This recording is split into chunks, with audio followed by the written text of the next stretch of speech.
Hello बच्चों, class 12th में आज हम अनिवार्य संस्कृत में पढ़ेंगे भोजस्योदार्यम ततः कदाचित् द्वारपाल आगत्य महाराजं भोजं प्राह देव कौपीनावशेषो विद्वान् द्वारी वर्तते इति राजा प्रवेश इति प्राह ततः प्रविष्टः सः कवि भोजमावलोक्य अद्य मे दारिद्र्यनाशो भविष्यति इति मत्वा तुष्टो हर्षा श्रोणि मुमोच। अर्थात हम हिंदी भी समझते जाएंगे। तो कह रहे हैं ततः कदाचित्, इसके बाद तभी द्वारपाल आगत्य, द्वारपाल ने आकर के महाराज भोज से कहा देव कि हे देव कौपीनावशीषो विद्वान द्वार वर्तते, मात्र लंगोटी पहने हुए या जिसके शरीर पर मात्र लंगोटी है ऐसा विद्वान द्वार पर उपस्थित है। राजा प्रवेश इति प्राह, राजा बोला प्रवेश कराओ। तब ततः प्रविष्ट सह कवि भोजमावलोक्य अद्य मे दारिद्र्यनाशो भविष्यति इति मत्वा तुष्टो हर्षा श्रोणि मुमोच। तब प्रवेश कर चुके उस कवि ने राजा भोज को देखकर कहा कि अद्य में, आज मेरा दरिद्र्यनाशो, दरिद्रता का नाश, भविष्यति इति मतलब होगा, आज मेरी दरिद्रता का नाश होगा।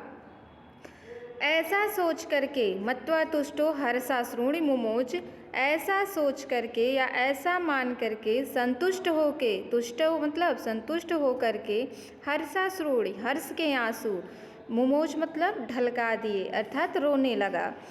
राजा तमालोक्य प्राह, राजा ने उसे देखकर कहा कवि कवि किम रोदसी, हे कवि क्यों रोते हो। ततः कविराह, तब कवि ने कहा राजन, हे राजन आकड़े, आकड़े मतलब सुनिए, आकड़े मतलब होता है सुनना। हे राजन सुनिए, मद गृहम स्थिति, मेरे घर की स्थिति को, हे राजन मेरे घर की स्थिति को सुनिए। का उन्होंने क्या कहा जो आए थे, अये लाजानुच्चय पथि वचन माकड़ गृहिणी शिशौ कर्णो यत्नाथ सुपिहितवती दीन बदना मयि छीड़ो पाए यद कृतम दृशावश्रु बहुले तदंतः शल्यम में तोमस पुनरुद्धमुचित है। अर्थात मेरी दीन मुख वाली पत्नी ने लज्जय, लाजानुच्चय, लाजानुच्चय मतलब क्या होता है, लाजानुच्चय मतलब होता है कि शर्म वाली, और फिर क्या है कि लाजानुच्चय पथि मतलब रास्ते में, वचन माकर्ण कानों में वचन सुन करके, गृहिणी मतलब पत्नी, मेरी दीन मुख वाली, अब दीन वदना नीचे अर्थ लिखा आ जाएगा, शिशोह कर्णो बच्चों के कानों को, यत्नाथ मतलब यत्नपूर्वक, सुपिहितवती बंद कर दी, दीन वदना मतलब सुपिहित मतलब अच्छी प्रकार से, दीन वदना मतलब दीन मुख वाली पत्नी ने। कवि क्या कह रहा है कि मेरी दीन मुख वाली पत्नी ने अरे खीले ले लो, ऐसा सुन, उच्च स्वर को सुन करके बच्चों के कानों को यत्नपूर्वक बंद कर दिया। मई छीड़ो पाए यद कृतम दिशा वस्त्रु बहुले, और मुझ साधनहीन पर, मैं इस समय साधनहीन हूँ, मेरे घर की स्थिति बहुत गड़बड़ है, इसलिए जब रास्ते में, ये तो मैं समझाने के लिए बता रही हूँ आप लोगों को कि रास्ते में क्या सुने कि मतलब कोई खीले ले लो, खीले ले लो बेच रहा था, तो बच्चे क्या करते हैं, बच्चे उस चीज़ को पाने के लिए अपनी माँ से ही कहते हैं, इसलिए उस, और माँ को तो पता था कि हमारे पास पैसा नहीं, इसलिए उसने अपने बच्चों के कानों को क्या कर दिया, बच्चों के कानों को यत्नपूर्वक बंद कर दिया। और मुझ छीड़ो पाए यद कृतम दिशा वस्त्र बहुले, और मुझ साधनहीन पर अश्रुपूर्णित क्या डाली, दृश्य डाली, तदंतः शल्यम वह में तोमसी, वह मेरे हृदय में किसके भांति, कांटे की भांति, शल्यम मतलब होता है कांटा, वह मेरे हृदय में सूल की तरह या कांटे की तरह चुभ गई है। इसका उद्धार करने में आप ही, या इसे निकालने में आप ही समर्थ हैं। अभी तक तो मैं समझा भी रही थी, अर्थ भी बता रही थी, अब पूरा अर्थ सुनिए आप लोग कि मेरी दीन मुख वाली पत्नी ने अरे खीले ले लो ऐसे उच्च स्वर को सुन करके बच्चों के कानों को यत्नपूर्वक बंद कर दिया, और मुझ साधनहीन पर जो अश्रुपूरित दृष्टि डाली वह मेरे हृदय में किसकी भांति, कांटे की भांति चुभ गई, जिसे निकालने में आप ही समर्थ हैं। तो हम किसी की जब गरीबी इतना सुनते हैं तो क्या करते हैं, बहुत दया आता है, तो राजा ने भी राजा शिव शिव इत उदीरयन प्रत्यक्षरम लक्ष्यम दत्वा प्राह। राजा ने क्या कहते हुए दुख से शिव शिव कहते हुए उसके प्रत्येक अक्षर पर उदीरयन उदारता पूर्वक प्रत्येक अक्षरम पर लक्ष्यम दत्वा अर्थात लाख मुद्राएं देकर कहा, त्वरित गच्छ गेहम, तुरंत घर जाओ, त्वद्गृहिणी खिन्ना वर्तते, तुम्हारी पत्नी दुखी है। अन्यथा भोज, दूसरे दिन भोज।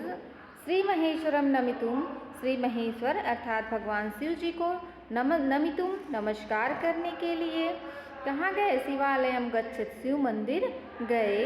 तदा को अपि ब्राह्मण, वहाँ किसी ब्राह्मण ने राजानम शिव सन्निधो, ब्राह्मण ने शिव के समीप राजा से प्राह मतलब कहा, देव, हे देव, अर्धदानो बैरिणाम गिरिजाप्रधम शिव स्याहृतम देवेत्थम जगतीतले पुरहरा भावे समुन्नमीलति।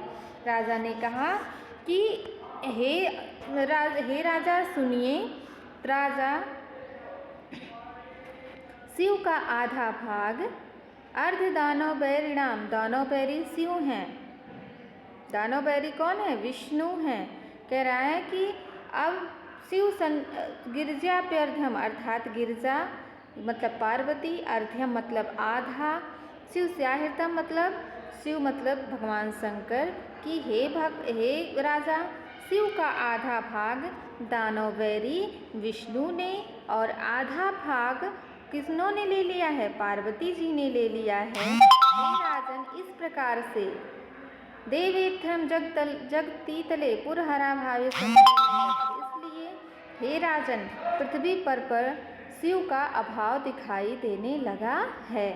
अब अगला गंगा सागर अम्बरम, गंगा जो है वह कहाँ हो गई? देखिए गंगा सागर इतना लिया जाएगा, अम्बरम शशिकला इतना अर्थ संधि विच्छेद करके लिया जाएगा।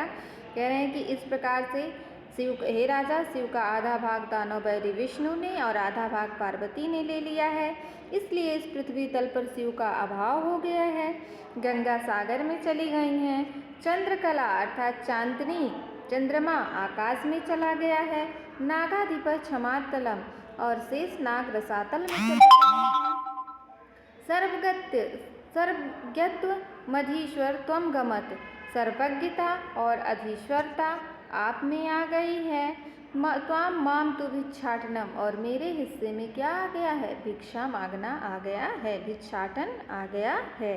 इस प्रकार से शिव के जो हैं वो सारे गुण क्या हो गए हैं? पट गए हैं। तो आगे राजा तुष्ट तस्मै प्रत्यक्षरम लक्ष्यम ददो, राजा ने संतुष्ट होकर उन्हें प्रत्येक अक्षर पर लाख मुद्राएं दिए। अन्यथा राजा, दूसरे दिन राजा समुपस्थिता सीताम प्राह, अपने सामने उपस्थित या अपने समीप उपस्थित सीता नामक कवियत्री से कहा, देवी प्रभातम वर्ण, हे देवी प्रभात का वर्णन करिए। सीता प्राह, सीता ने कहा, विरल विरला स्थूलस्तारा कलावीर सज्जना मन यो मुने सर्वत्रयो प्रसन्न भून्नभ, अपसरति चाध्वांतम चित्तात सताम्यो दुर्जने ब्रजति चानिसा क्षिप्रम लक्ष्मीर नुद्यमिनाम्यु। कोई, उन्होंने क्या कहा? सीता ने कहा कि कोई छोटे बड़े तारे, विरल विरला स्थूला तारा, कोई छोटे बड़े तारे ऐसे दिखाई दे रहे हैं, कलायु सज्जना ऐसे दिखाई दे रहे हैं जैसे कलयुग में सज्जन। कह रहे हैं कि कोई बड़े विरल विरला स्थूलस तारा कलायु सज्जना, कि कोई छोटे बड़े तारे ऐसे दिखाई दे रहे हैं जैसे कलयुग में सज्जन। मन यु मुने सर्वत्र प्रसन्न भून्नभ, मुनियों के मन के समान आकाश जो है वह सर्वत्र प्रसन्न दिखाई दे रहा है। अब सरति चाध्वांतम चित्तात सताम्यो दुर्जनय, और जैसे सज्जनों के चित्त से दुर्जन दूर होते हैं, वैसे ही धीरे धीरे अंधकार क्या हो रहा है? अपसरत दूर हो रहा है।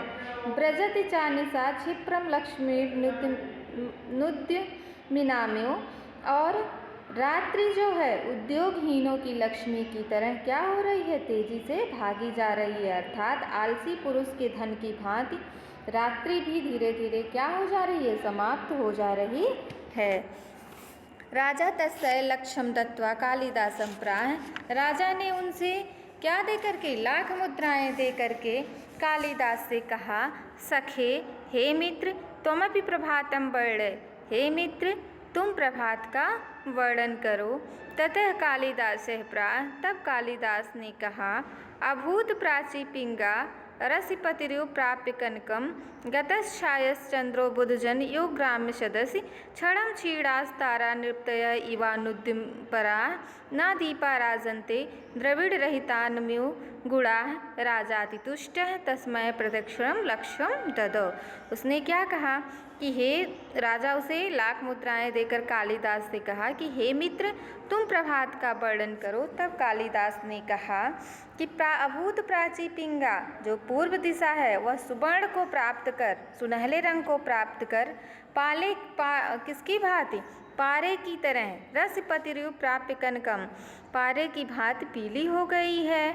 गतश्छायस चंद्रो बुधजनयु ग्राम्य सदस्य, और गंवारों की सभा में विद्वान जनों की तरह चंद्रमा कांतिहीन हो गया है। अनुद्यमी जो राजा थे, क्षणम क्षीणास्तारा निपतय इवानुद्यम परा, अनुद्यमी राजाओं की तरह तारे क्षण भर में क्षीण हो गए हैं। उसके बाद ना दीपा राजन्ते द्रविड़ रहितान में गुड़ा, और धनहीनों की गुड़ों की भांति दीपक चमक नहीं रहे हैं। राजा अति तुष्ट है, राजा ने अत्यंत तुष्ट होकर, अत्यंत संतुष्ट होकर तस्मै प्रत्यक्षरम लक्ष्यम ददौ, उन्हें भी प्रत्येक अक्षर पर लाख मुद्राएं दिए। धन्यवाद बच्चों, यह पहला लेसन था संस्कृत, अनिवार्य संस्कृत का। इस पहला लेसन होने की वजह से बहुत इम्पॉर्टेंट है, इसलिए वीडियो को पूरा देखिए और लाइक, शेयर और सब्सक्राइब भी करिए। धन्यवाद।